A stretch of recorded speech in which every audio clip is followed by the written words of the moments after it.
Wi-Fi 7ကလမ်းကြောင်းကိုချဲ့ဖဲပြီး Edge AI ကအုံနောက်ကိုအနီးကပ်ထည့်ပေးလိုက်တယ်လို့ဖြစ်တာကြောင့်ပိုမိုလုံခြုံပြီးအစမတန်မြန်ဆန်တဲ့အနာဂတ်ကိုရောက်ရှိလာတော့မှာပါ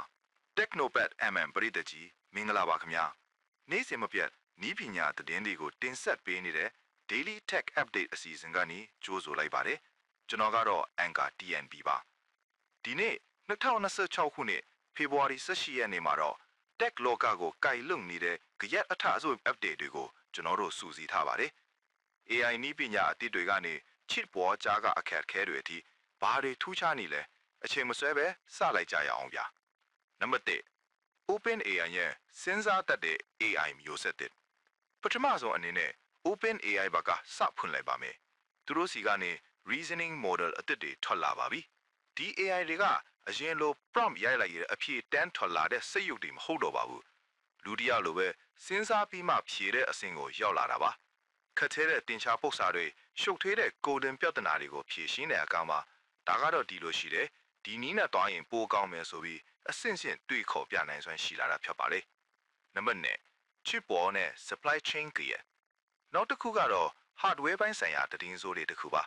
ကမ္ဘာနိုင်ငံကြီးအားပြိုင်မှုတွေကြောင့်နည်းပညာလောကရဲ့နှလုံးသွင်းဖို့ထိတဲ့ advanced chip ထုတ်လုပ်မှုတွေမှာကန့်သတ်ချက်တွေပိုများလာပါတယ်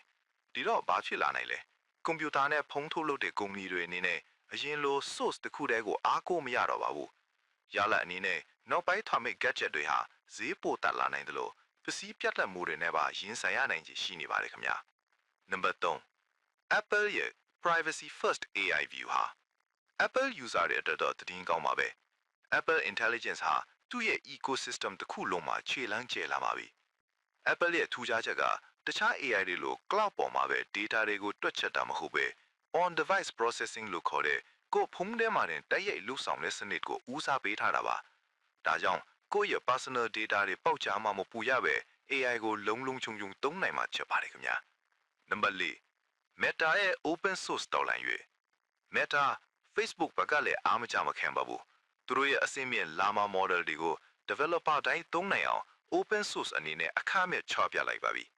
ဒါဘာကိုဆိုလိုတယ်လဲဆိုတော့ကုမ္ပဏီအသေးလေးတွေ developer တွေအနေနဲ့ကုန်ကျစရိတ်မရှိပဲကမ္ဘာအဆင့်မီ AI နည်းပညာကိုယူသုံးပြီးကိုယ်ပိုင် app တွေဖန်တီးလာနိုင်တော့မှာဖြစ်ပါတယ် Meta ကတော့သူတို့ရဲ့နည်းပညာကွန်ရက်ထက်ကိုလူတိုင်းကိုဆွဲခေါ်လိုက်ပြီလို့ပြောရမှာပါဖြစ်ပါတယ်နံပါတ်5 Zero Trust ဘယ်သူမှမယုံနဲ့ Cyber Security ဘိုင်းမှာတော့ Zero Trust Architecture ဆိုတာမထင်မနေသုံးရမယ်စံနှုန်းတစ်ခုဖြစ်လာပါပြီအရင်တုန်းကလို့ password ရိုက်ပြီး system ထဲဝင်နေုံနဲ့စိတ်ချရတဲ့ခေတ်မဟုတ်တော့ပါဘူး Zero Trust ဆိုတာအိမ်ထဲရောက်နေတော့မှကခန်းတိုင်းကိုဝင်ဖို့ top တန်တောင်းတယ်လို့မျိုးအဆင့်တိုင်းမှာဘသူကိုမှမယုံပဲအမြဲပြန်စစ်ဆေးနေတဲ့စလုံယူရေးစနစ်မျိုးဖြစ်ပါတယ်ခင်ဗျာနံပါတ်6 Internet မလို့တဲ့ Edge AI chips ဖုန်းတွေဝဲမှထူတဲ့တတိထားကြည့်စင်တဲ့အချက်ကတော့ NPU ဆိုတာပါအခုနောက်ပိုင်းဖုန်းတွေမှာ AI အတွက်တီးနှံပါလာတဲ့ဒီ chip တွေကြောင့် internet line မရှိရင်တော့ AI ကောင်းကောင်းသုံးလို့ရပါပြီ။ server ကိုလှမ်းချိတ်စရာမလိုတဲ့အတွက် latency လို့ခေါ်တဲ့တုံ့ပြန်မှုနှီးကွေးတာမျိုးမလုံးဝမရှိပဲချက်ချင်းလက်ငံခိုင်းစေနိုင်မှာဖြစ်ပါတယ်ခင်ဗျာ။နံပါတ်9 DeepIn နည်းပညာလောကရဲ့မျှဝေခြင်းစနစ် blockchain လောကမှာခေတ်စားလာတာကတော့ DeepIn ပါ။ရိုးရိုးရှင်းရှင်းပြောရရင်ကိုယ်စီမှာပေါ်နေတဲ့ GPU စွမ်းအားတွေ storage တွေကိုကမ္ဘာလုံးကလိုအပ်တဲ့သူတွေစီမျှဝေငှားရမ်းတဲ့စနစ်ပါဒါကြောင့်ကုမ္ပဏီအကြီးကြီးတွေစီက cloud တွေကိုဈေးကြီးပေးဝယ်စရာမလိုတော့ပဲကုန်ကျစရိတ်အញ្ញံတက်တာသွားစေမဲ့နည်းပညာတစ်ခုဖြစ်ပါတယ်ခင်ဗျာနံပါတ်8 Wi-Fi 7မြန်ဆန်မှု internet ခေတ်တစ်နောက်ဆုံးအနေနဲ့ internet လိုင်းအကြောင်းပြောရရင် Wi-Fi 7 ခေတ်ကိုတရားဝင်ရောက်ရှိလာပါပြီမကြာခင်မှာ Wi-Fi 7 router တွေ device တွေအများကြီးထွက်လာတော့မှာပါ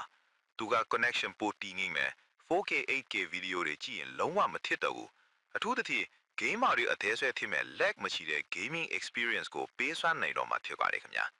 ဒီနေ့တင်ဆက်ခဲ့တဲ့သတင်းတွေကို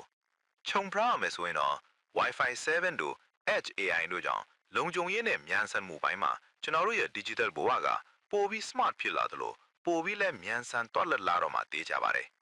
ကမ္ဘာနည်းပညာအပြောင်းလဲတွေနဲ့အခွင့်အလမ်းတွေကိုလက်မလွတ်တမ်းမဲ့သိရှိနိုင်ဖို့အတွက်ကျွန်တော်တို့ Technopad MM ကို like နဲ့ subscribe လုပ်ထားဖို့မမေ့ပါနဲ့နော်